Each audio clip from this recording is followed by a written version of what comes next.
What's on, everybody? Today, well, We're both going to speak then. Today we're going to be doing the worst Harry Potter fan theories ever, because there are some that are so freaking stupid. Now Some these of them are ridiculous. we're going to be talking about them, and this one I've just found a link on Google that have 12 of them. Just going to discuss them. So I'm going to go with the first one, and that's there's a reason Harry's class size is so small.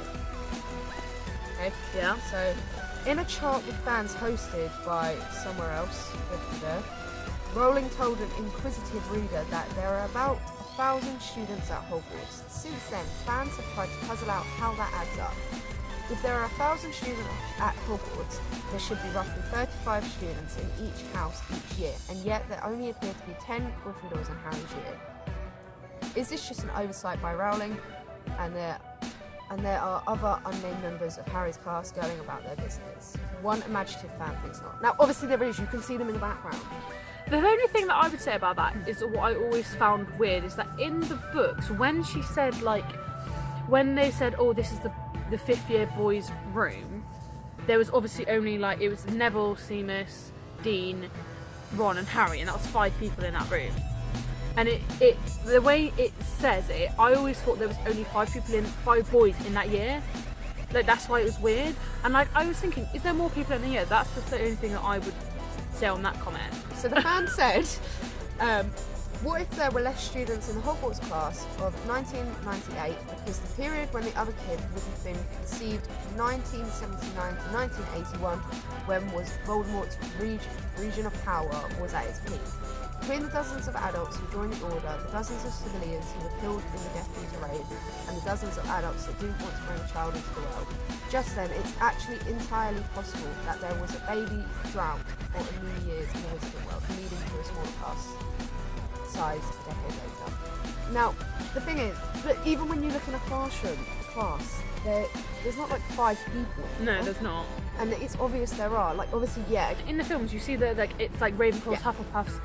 They're all together, all of them, but actually it was often that it was just Gryffindors in one classroom, and then it was sometimes they had joint classes with Slytherin, but they weren't small classes. There were always 35 people in each class, even if it was just Gryffindors. It was a full class, it wasn't Yeah. So, I don't know where they got that, I guess they got that from. I think it's just because of the way it's portrayed in films. It seems like there's less people because you only focus on certain people, but that's just how you can't focus on every single student. Yeah, no, and that's the thing, even if you're gonna have a school, a book about a school, you're not gonna have every single student in that book, because then it's just gonna go off topic. Yeah, it doesn't have to show everyone. Number 2, Ron Weasley is actually a time-travelling Dumbledore. what the fuck? Why? No. Why? No. That's just really stupid. Oh, this is long to read. Ron Weasley is Ronald Bilious Weasley, as we learned from the trivia session if you've listened and pay attention to that vlog. So the reason behind this is that Albus Dumbledore is none other than the freckle-faced Ron Weasley, grown up and gone back in time. The idea first surfaced in 2004, known as memorably as night-to-night theory, in which the authors extrapolated from a truly impressive amount of Circumstantial evidence that Ron/Dumbledore are 2 sides of the same person. The idea was inspired by the wizard chess scene in Harry Potter and the Philosopher's Stone, in which Ron plays as both a knight and the king. The symbolic roles that Ron and Dumbledore He's just good at chess! Fuck's sake! respectively play in the greater Wizarding War to come. While these seeds of the theory seem rational enough, the follow-up is less than convincing, relying on such superficial similarities as Ron Dumbledore's red hair, long nose, and fondness of sweets to a place. Dumbledore doesn't have red hair. No. What? I don't think he ever had red hair, even when he was younger. He had red hair. I think he was wearing brown hair, I presume. I don't think he had red hair. I don't even know if I want to go through this and read any more. I don't think you need to read any more. I think that it's just absolutely ridiculous that's even an idea. Do you think that Molly Weasley, Arthur Weasley, birthed Dumbledore? No, they didn't. I'm sure they know who they birthed with the children that they bore. I'm sure Molly knows fully well who she pushed out of her vagina. Yes, it's not Albus, it was Ronald Weasley. Oh my god. Neville wasn't bad at magic, he was just using the wrong one. Now, may I make a comment here? He was using his dad's wand. So these aren't actually that, like, the first theory is, I can understand where they might have been mistaken. That theory might make sense. They talk about it a lot in the last book about wand affiliations, and he'd used a wand passed down to him rather than his own wand.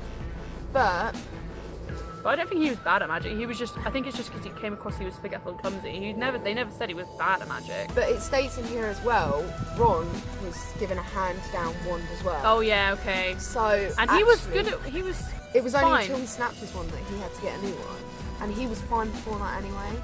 Yeah. So I suppose it's a bunch of bullshit, really, though. you're just gonna see his face like constantly. Harry's love for Ginny is a drug-induced illusion. What fucking drug-induced illusion? This is ridiculous. Why? No.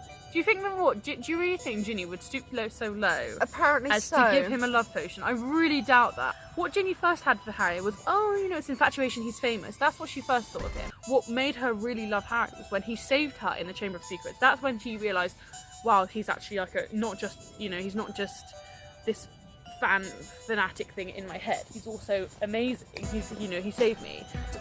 Harry's really young.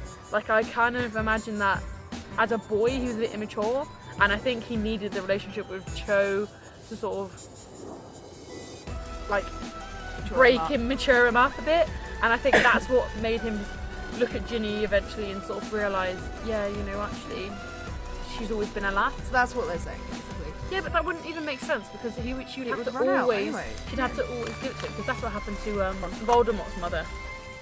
Oh yeah. Voldemort's mother did it to Tom. Speaking of Voldemort, fun fact, my calendar at the moment is Voldemort. Ooh. April is Calendar. the month for Voldy. Bodhi.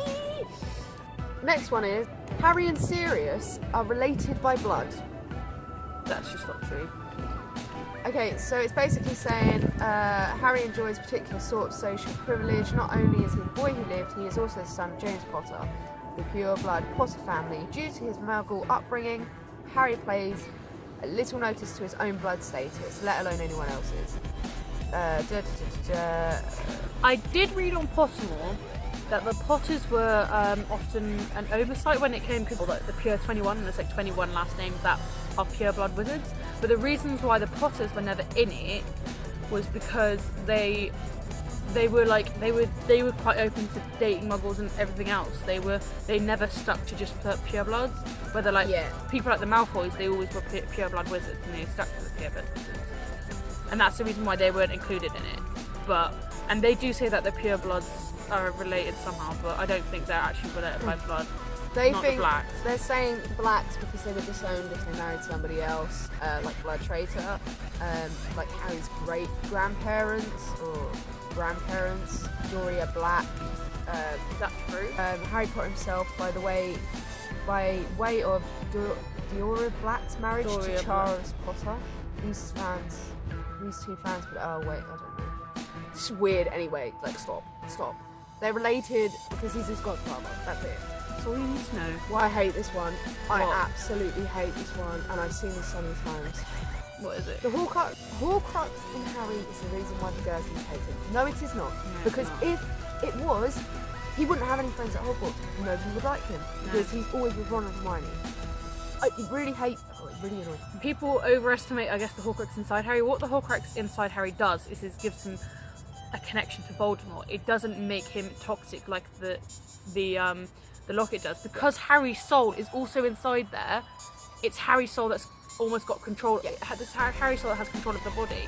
So it's not the Horcrux. The Horcrux doesn't have control. Whereas in the locket, the Horcrux is the only thing inside it, and it's causing these bad things because it's a pure evil soul, piece of Voldemort's soul inside it. Plus, as well, The Dursleys just didn't like fucking Harry. they That's didn't like him it. because he was a wizard, and it was because Petunia didn't like Lily because she was jealous. That's the only reason why.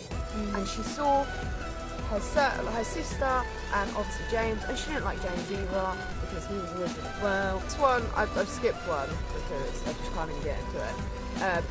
Gilderoy Lockhart got hired at Hogwarts because Dumbledore thought it would be funny. Actually, I see that being I true. can kind of see that being true. That would be really hilarious. But like, I don't think he would have necessarily known he faked everything. Do you think he would have? Maybe, but it could have been, you know how the Ministry, he doesn't want the Ministry inside Hogwarts. It could have actually been that he was the only one who applied. Maybe, or admit he's the only one he asked anyway or something. I don't know, but I do kind of see it a little bit. I can kind of imagine the fans, like, they make Dumbledore out to be this guy who's just up for a laugh the whole time, don't they? But he's not really like that. No. He's not, obviously, but I think I can only see him as like this guy that just thinks everything's funny, like a bit of a laugh, and he doesn't take life too seriously. The next one is, you've just seen it. I've just seen it. Do you want to tell him? Draco Malfoy is a werewolf. What? Draco isn't a Death Eater. Then what physical markings could he have that would scare a hardening Potter of dark artifacts into doing his bidding? I've heard this one, and the reason why he looks so sickly in the film is because he's a werewolf. And I have heard that one, and I think it's stupid. It's like, no, he's not a fucking werewolf. It's the dark mark on his arm. That's what it is.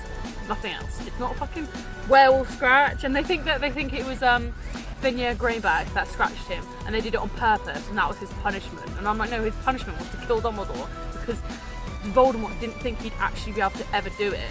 Professor McGonagall is a Death Eater, apparently. What? How was there any evidence that she's a Death Eater?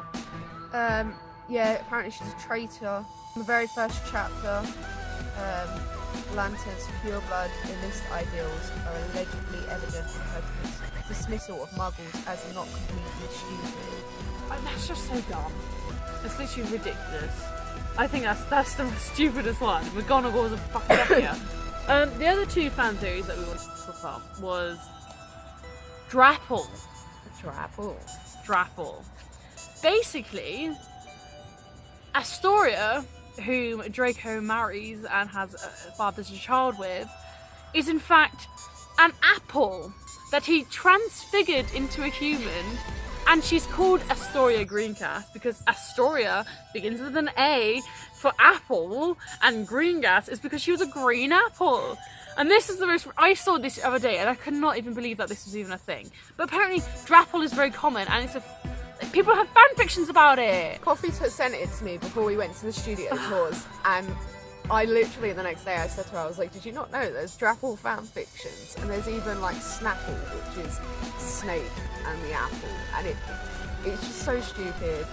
I don't know what, I think it's all because of the Half-Blood Prince, because he has an apple in his hand pretty much all the time, that the obsession come with it, and they think, oh, yeah, and that's just because he's like Whoa. Jeez. Sorry, that's just because he's trying to fix the Vanishing Covenant. It's so stupid, and hence why I have taken it upon myself in Draco to take a picture with a lovely apple, and I proposed to Batty Vlogs and said, my dear beautiful green apple, she was wearing a green outfit, will you marry me? That was really funny. It was so, like, I couldn't believe that was even a thing. Like, I get people like shipping Draco and Harry and Draco and Severus and like, well, whatever the hell, you know, go ahead and do that. That's like fine. But an apple. Next one is actually the most ridiculous one, and it's that Severus Snape never died because he is a potions teacher and he would always carry probably anti-venom venom potion because he probably knew he was going to die. I'm sorry, but no. And spoiler alert, if you haven't seen The Cursed Child, but if this was true, it would be in The fucking Cursed Child, and it wasn't. It wasn't.